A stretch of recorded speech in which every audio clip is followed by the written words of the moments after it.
Hey everyone, and welcome back to my completionist playthrough of the Baldur's Gate Saga with SCS. And here we are, after our battle against the Guardian statues on the first level of Watcher's Keep. But before we get to looting and everything else I have planned for this episode, let me just quickly mention a couple of things. So in between recordings, I've rearranged some of our bolts, took out some bolts +2, stashed the other types of ammo that we've acquired here. We're also going to re-equip Imoen a little bit. We're going to give her this Knave's Robe, just because this save versus death is better. It's the weakest save on mages, and it's generally more useful than the save versus breath that her Traveler's Robe grants her. So we can stash that. And we can also give her this Cloak of Protection +1. And another thing I've been meaning to talk about for a while is this Amulet of Metaspell Influence that we've had since the beginning of the game.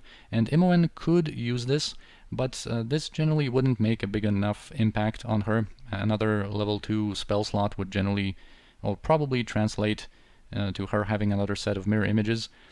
And I actually like this amulet granting her immunity to poison on an everyday basis. Of course, this is an amulet that we sometimes swap to whomever needs it most, but I generally like her current setup the way it is.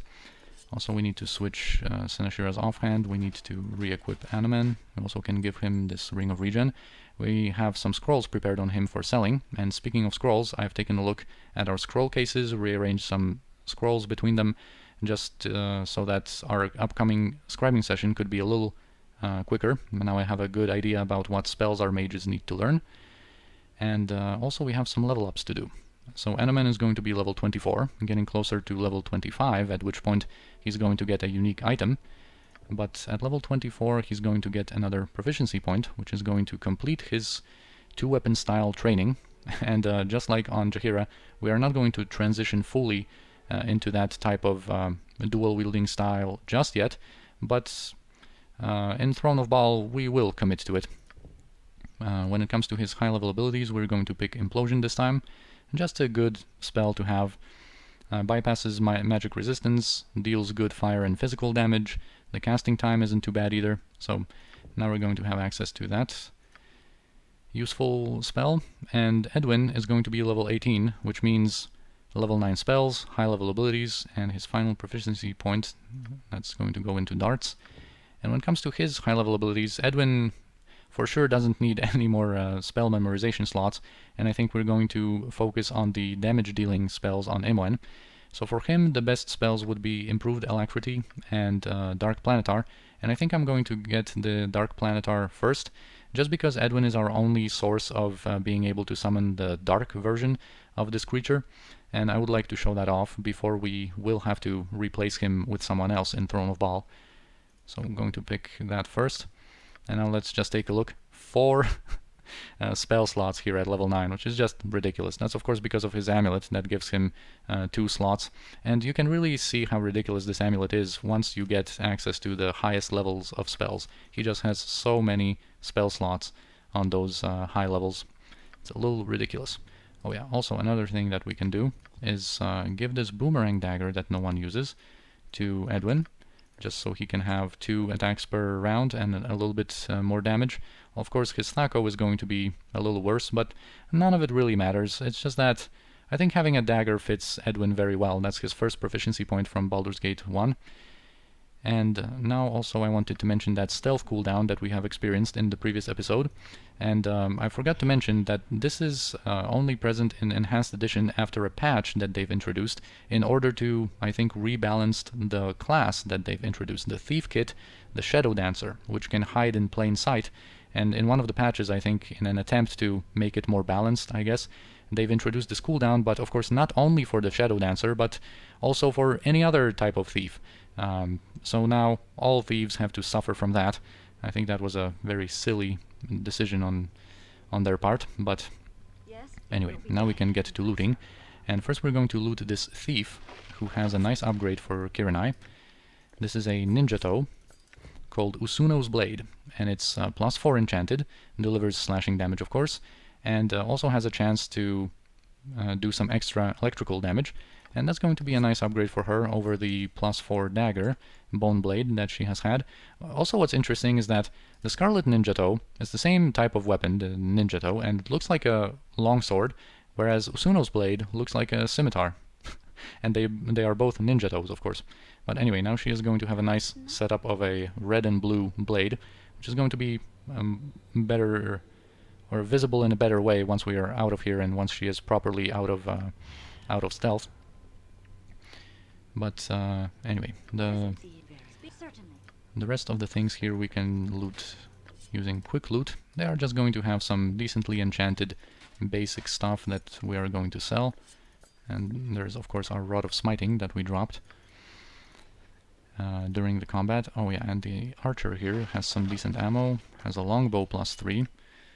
And this longbow is really weird, because if it's +3 enchanted, it should grant 4 Thaco bonus, not 3, because normal longbows, the non-magical ones, already grant you +1, and if you remember from Baldur's Gate 1, the longbow of marksmanship, for example, which was +2 enchanted, that one gave you +3 Thaco and +2 damage. So if this has 3 enchantment levels, it should give you Thaco +4, but for some reason it doesn't. There's also a halberd +2. Some fire arrows, some arrows +3, and there's also this quarterstaff +1, and that should be it. And now we're going to go back to Athkatla, and just as a reminder, once again, we are not going to delve deeper into Watcher's Keep, because, of course, over the course of our adventure in Watcher's Keep, you get so much experience and you get so much powerful equipment that I don't like doing it in Shadows of Amn. It makes you too powerful. Although doing it now wouldn't be as impactful, of course, as doing it before Spellhold in Chapter 2 or 3, but still, I think those other levels fit better in Throne of Bhaal. And that is when we are going to revisit Watcher's Keep.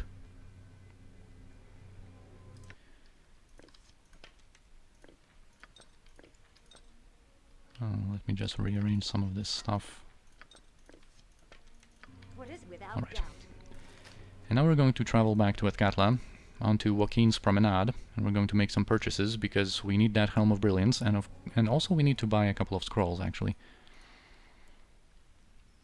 Quickly and precisely. And so that's the damage coming from Spirit Armor, of course.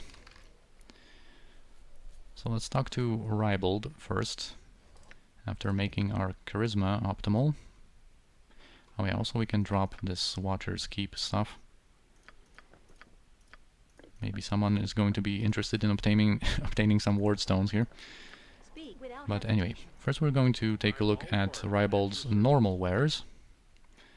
And we're going to buy ourselves this Big B's Clenched Fist, the 2 Breach Scrolls, Non-Detection for Edwin, and actually Melf's Minute Meteors that both Edwin and Imoen still need. So that's going to be it. We also can already distribute these scrolls a little bit. I'm not sure if Edwin has Melf's Minute Meteors in his scroll case, or if the one scroll of it that we have, I'm not sure if I put it into Imoen's scroll case or Edwin's scroll case, we'll see. And also from Lady Youth, we're going to have to get a lot of basic scrolls for Imoen, actually. She is lacking a lot of them, and buying in provision from a vendor, that is rock bottom, you know. That is how low we have fallen. But yeah, Imoen has large gaps in her spellbook that we need to fill, and also we are going to get a little experience from it, of course. But yeah, some level 1, level 2 scrolls primarily.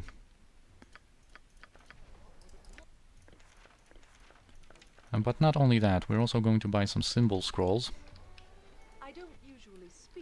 Let me just quickly see here. Yeah, no alignment. Jeez. We also need this deafness here, and yeah, these 2 symbols. And that's going to be it.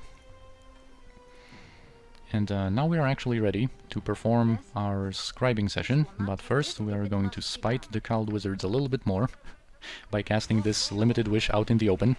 Just look, cowled wizards, I am casting an arcane spell in the middle of the city, and you can't do anything about it, because we are above the law in this case. But yeah, we have that last one-time wish that we need to perform, and we wish for an adventure like none we've ever experienced before. And this indeed is going to be a pretty unique quest with some twists in it. But of course for a moment nothing happens, but then we find a bottle with a message in it. And here we have a note, a letter from Captain Dennis to Vittorio. You drunken bastard, give me back the gong or face the wrath of the mercenaries of Riatavin. We shall remain at Delisar's Inn until you get it back. Weasel, scum, drunken lout. So that's a pretty aggressive message there. So if you remember, Delisar's Inn is in the Bridge District, and Captain Dennis is none other than the person that we have pickpocketed for our boomerang dagger at the beginning of our playthrough. And that's why, of course, we did not kill him for the loot, and we weren't hostile in our first conversation. Of course, the first time you enter that floor of Delisar's Inn, Captain Dennis and his guys are kind of aggressive, but we de-escalated that that potential conflict because, of course, we wanted to do this quest later, and of course, if we kill Captain Dennis, well, then there is no quest. Aye, you there, milady. It looks like the sword can handle your weapons, eh? So here's Vittorio, a pretty funny guy. He apparently wants to hire us to deal with Captain Dennis, who apparently owes him a good deal of coin, but refuses to pay. So that's certainly a different perspective in comparison to that letter. But yeah, he promised to pay off me bar tab, he did, in exchange for some lessons on the gong. Well, I teach him, I did, and now he refuses to pay me tab. Gong lessons? Are you serious? But yeah, he is serious. So we are going to help him out, of course, and progress the quest. And there are going to be some interjections from our party members that are not happy about that. Look at these arrogant bastards. What do you have against helping a poor fellow get his, you know, coin for his bar tab? Alright, so here's Vittorio. And let's keep someone here to give us a vision of Vittorio. Man, we are getting fatigued, but anyway. What are you doing here, you drunken lout? I thought you were well enough banned from this place.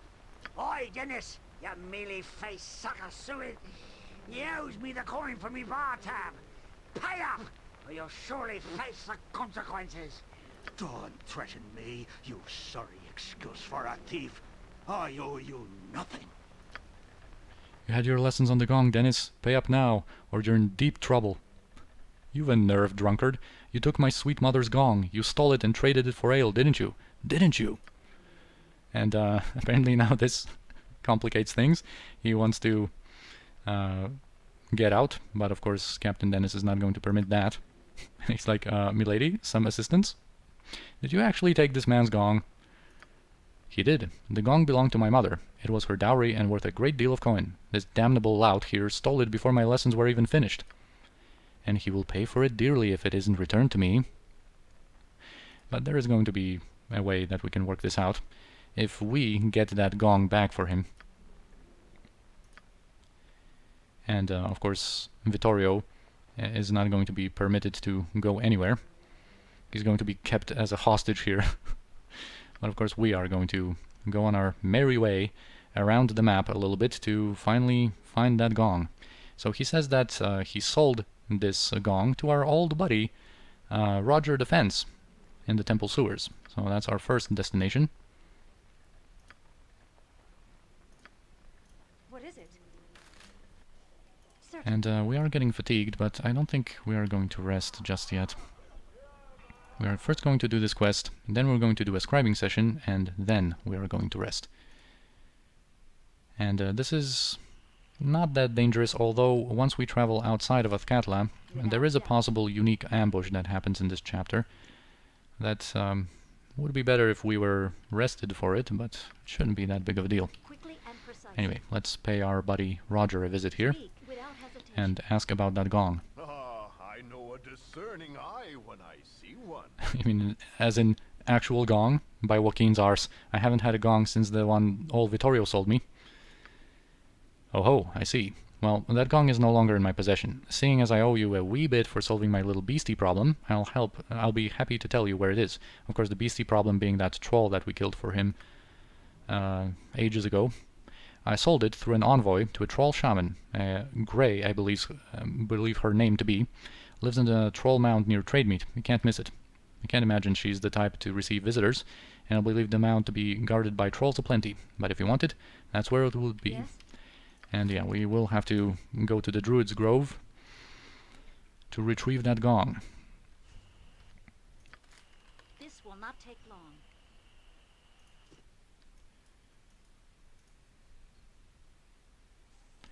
Alright, no ambush Must still. be done. But anyway. The Troll Shaman, Grey, is going to be here, and we have to be careful not to use our Crom Fair against her. Because Crom, of course, can instantly kill trolls, and we actually don't want to kill her. We just want to damage her up to a certain point at, Yes, certainly. well, until she surrenders. Yeah, so we seek that gong. She's not going to want to cooperate, and we just need to fight her for a little bit. Right, badly injured. Let's even have Jahira. Come on, Grey. Talk to me. Okay. Mercy, humans. Yeah, the gong. She sold it to Drush, an ogre magi, in the tower to the northeast, beside the house of the witch. He is gone, but said he would return today. Because, of course, that's the place where that cow and Belm was. That was empty, but now Drush is going to be there. You are honorable? I must flee. Well, Speak. well, let's allow her to get away. Yes? And now this is the place. So here we have Drush. Humanoids. Welcome, humanoids. Do you come in peace?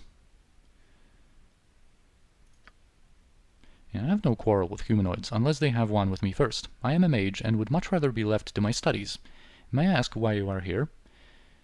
So of course, we're going to ask about that gong. A gong? Oh, that. Well, yes, I do have that. I saw it the last time I made a visit to the Troll Mound, and thought it was an adequate size to shovel cow dung. What do you need it with it? Of course, we wish to return it. Well, I shall tell you what. I happen to have a need for a Wand of Frost. Find one, and I'll trade you the gong for it. Right, so we're not going to trade it already, because some of our Wands of Frost have like 100 charges, and some of them have 6 charges, and we don't, of course, want to trade him randomly the ones with a good amount. Alright, so we're going to see if we can find one. Okay, so Imoen has one with 6, and Edwin is going to drop his to the ground. Will be done. Alright, here's the wand, bro. Here's the gong. Thank you. Sorry for the smell on the gong. Can't be helped. Old Bessie here has a problem. Oh man. So that's going to be unfortunate. Here's that Dennis's mother's gong. The gong has seen better days. It's covered with a thin layer of cow dung that you can never seem to wash off. It does have a pleasant ring despite the manure. Oh yeah. So that certainly is an adventure that we haven't had before. But now we are safe to return to the Bridge District. Oh, okay. No ambush, but we are going to be summoned to Diarne's Keep for our second to last quest there. Yeah, this is about the flood. Alright, so we are going to go to Diarne's Keep soon. But first, Without doubt. let's get old Vittorio out of trouble. Guys, do I really need to teleport you there? Oh yeah, because I clicked in the wrong spot. That's the bottom floor. Here's the entrance. Yes, quickly and precisely. Right, Vittorio, Captain Dennis. He is not going to, I guess, notice the specific scent clinging onto that gong. But yeah, he's going to let Vittorio go, and he even is going to cover part of his bar tab, I think. Yeah, half of your tab, fool. Now get out. So yeah, certainly a unique Whatever. adventure, and I'm not sure if we looted these chests. when they were here. I think we might have. Or we have unlocked them and disarmed the traps, but not actually looted them because they would call the guards on us. Alright, so that's the, the Limited Wish quest. And now I think we are going to go to Diarne's Keep, get that business done, get the timer going for our last quest, and then we are going to do that scribing session. Here there are going to be some expenses attached to this one. Yes, it will be done. I serve this land regardless. It is terrible, is it not? Did you see the destruction of the flood from the road? There are many put out from their farms. It was the old dikes, my lady. Lord Diarnes was planning on building new ones to replace them, but it was always a project for the next year, it seems. And now it has caught up to us. There are many locals who have demanded to speak with you. So many are upset. I have limited their number to but a few. So let's see their representatives. Worse than a cheating kobold. Yeah, they were assured the dikes would be fixed. They weren't, and now they have paid the price for that negligence. Some of them even died. Some of them have lost everything they've had. But we are going to be generous, of course, and we are going to present them a good and satisfying solution, although a little pricey one.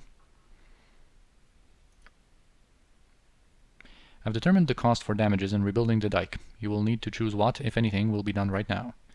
The damage to the land is costly. It is too bad we do not have access to Lord Diarne's coffers, because the cost to rebuild is over 5,000 gold. So we will, of course, cover the full amount. And then we're also going to have to pay a little bit more just to fix those dikes. Yeah, so 7,000 in total. But of course this is the best outcome. This is going to give us the most amount of experience, and the people are going to, of course, be overjoyed, very satisfied with our rule. And here we haven't checked how things are going in a while. Yeah, and here we have basically the highest status among our people. As for the farmers and such, they are overjoyed. You are as fair as Lord Diarnes, if not more so. They are recovered from invasion and look forward to your rule. So, that's pretty cool. What is it? We can probably get 500 or 1,000 from upstairs to recoup a little bit when it comes to our gold. Of course, we don't really care in our financial situation. But still, it's a 3,000 gold. Alright, and I think we are going to make the scribing session here and rest here and before traveling again. Just so we don't get ambushed in like a state of serious fatigue during our travels. So we have these potions of genius prepared. We're going to distribute those among our mages. And chug, chug, chug, chug. Because this is going to be a major scribing session, and our power is going to grow substantially from it. Because from this scribing session we are going to get access to level 9 spells, of course all of those chain contingencies, time stops and everything like that. We're going to get that spell trigger on Senashira. We're going to have ruby rays on everyone now, not just on Senashira. This is going to be fantastic. So first I think let's have Edwin see what we can do for him. We can even get this simulacrum for him. Everyone is going to have spell turning now. Ruby rays. Edwin didn't actually have skull trap yet.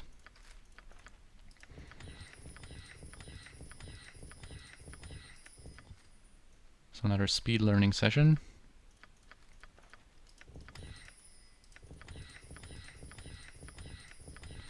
Right, a little bit more spells to choose from on Edwin. Now Limited Wish we are not going to memorize on him. Limited Wish we are going to just leave the scrolls of that. Spook is going to be left for Imoen. And that's it. And from Senashira's scroll case, let's see if we have anything for Edwin. Generally, when it comes to scrolls that are pretty rare and high level, we are going to prioritize Imoen for that. But scrolls that we have a couple of and are level 9, we are going to give to Imoen. We are going to prioritize generally Imoen because, of course, Edwin is not going to stay for the rest of the playthrough with us. He is going to be replaced in Throne of Ball, whereas Imoen we are going to keep until the end. But when it comes to level 9 scrolls, Imoen has quite a ways to go before she gets access to level 9 spells, whereas Edwin can use them right now. So even though we have 2 time stop scrolls, one of them is going to go to Senashira, of course, and the other is going to go to Edwin. And that's because, by the time Imoen gets access to level 9 spells, we are going to get some more of these high-level scrolls. And then in Throne of Ball, pretty early, there is a great scroll shop from which we are going to be able to buy a lot of high-level scrolls again. So we can allow Edwin to memorize some of those. Or learn some of those, not necessarily memorize. We are going to see which ones we are going to memorize. I am going to be, I'm not going to go all out when it comes to level 9 spells, although now we have access to quite a few of them. We are going to use them sparingly, we're not going to go insane.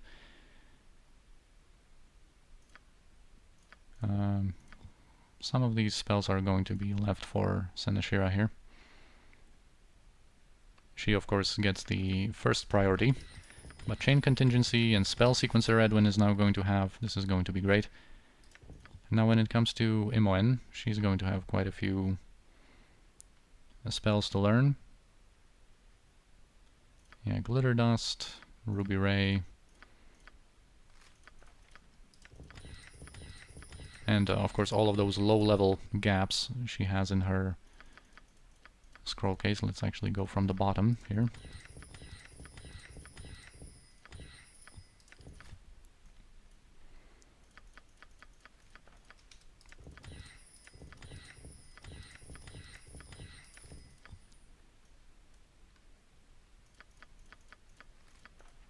Yeah, she's going to get the rare ones like Spook or Glitter Dust she was still missing. And yeah, the other Deafness she can get. Now from Senashira's scroll case, I think we might as well already memorize Spell Trap on her, although this is a really nice spell to actually have in the form of a scroll. Yeah, everyone can get Wail of the Banshee.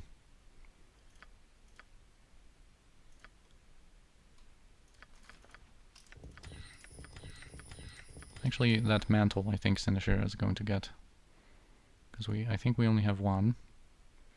Yeah, Contagion and stuff like that also is going to go for Senashira. These scrolls that we have only one copy of. Also, I've moved the Scroll of Black Blade of Disaster to Kirinai's scroll case. I think we're going to use it at least once on Kirinai for some Kai backstabs with that weapon. And this is not really a spell that would be a something that we would memorize as our level 9 spell on our mages. Maybe on Senashira, but Senashira has Crom Fair, an amazing weapon in its own right, so she doesn't exactly need that Black Blade of Disaster. Okay, I think that is going to be it. Let me just take a quick look. Some of these spells, of course, are in that green tint that she could learn, but we're going to leave them for Senashira, of course. Right, I think that should be it. And from Edwin's scroll case, let's see if we have anything for Imoen here. Yeah, Greater Malison. And that's about it. So now, Senashira. And the main deal here. She is going to, of course, get all of the spells. Even though she's not going to use Horrid Wiltings, she can learn them for some experience, for that juicy 8,000. Now that we have quite a few of these scrolls.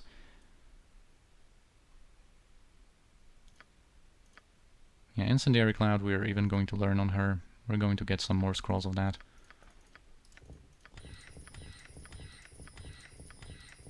Yeah, now our options are going to grow, of course. Yes, that's Spell Trigger. Energy Drain. Shape Change I am going to leave for now. No one is going to learn that. I'm not yet sure who is going to get that. Probably Imoen, to be honest. But Imoen, you know, is quite far away from getting access to those level 9 spells. So I'm just going to leave it for now and think more about it later.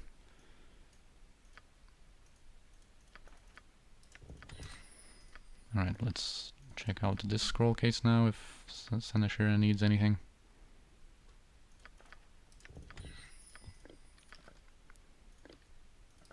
And the final one.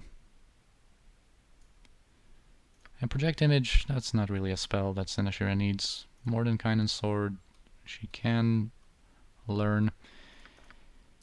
And also, one final thing, we are going to get the particular immunity to abjuration that Senashira is going to learn, because these particular types of spell immunities, when they are in this form, they can be put into spell sequencers and contingencies and whatnot. And in the future, I have a spell trigger in mind that is going to involve having immunity to abjuration coming from the spell trigger itself. So we are going to learn that, and let me just check if any other particular type of spell immunity we want. These ones I think are best left in the form of scrolls for Karenai's use later. Anyway, now that we have learned all this, we have had Imoen level up. She gets more level 7 and level 8 slots. Right, I thought Jaheira was pretty close to leveling up, but...